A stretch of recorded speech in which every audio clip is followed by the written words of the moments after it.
সরকারের রাজস্ব ফাঁকি দিয়ে চোরাই পথে আনা প্রায় ৭০ লাখ টাকা মূল্যের ১,২৯২ বস্তা ভারতীয় চিনি জব্দ করেছে শেরপুরের গোয়েন্দা পুলিশ।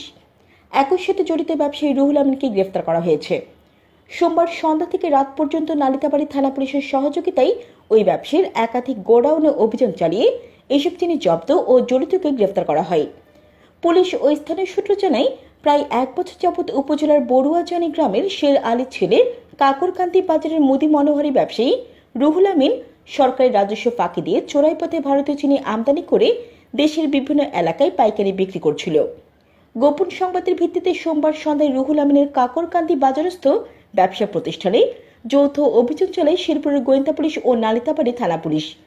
অভিযানকালে ব্যবসা প্রতিষ্ঠানে গোডাউনে থাকা ২৮ বস্তা, অন্য একটি ভাড়া বাড়ির গোডাউনে থাকা ৫৪৫ বস্তা এবং রুহুল আমিনের নিজ বাড়ির গোডাউনে থাকা ৫১৯ বস্তা ভারতীয় চিনি জব্দ করা হয়। সব মিলিয়ে ১,২৯২ বস্তায় প্রায় ৬২ টন চিনি জব্দ করা হয়, যার বাজার মূল্য প্রায় ৭০ লাখ টাকা। এছাড়াও এই ঘটনায় জড়িত ব্যবসায়ী রুহুল আমিনকে গ্রেফতার করা হয়। তবে এই ব্যবসার সঙ্গে আরও কয়েকজন জড়িত রয়েছে বলে জানা গেছে।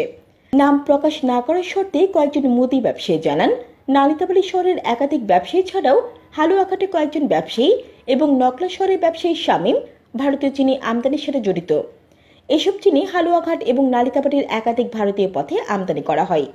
বিষয়টি নিশ্চিত করে থানা পুলিশের ভারপ্রাপ্ত কর্মকর্তা মনিরুল আলম ভূঁইয়া জানান, এই ঘটনায় শেরপুরের ডিবি পুলিশ বাদী হয়ে নালিতাবাড়ী থানায় গ্রেফতারকৃত একজন সহ জড়িত অজ্ঞাতনামাদের বিরুদ্ধে মামলা দায়ের করেছে।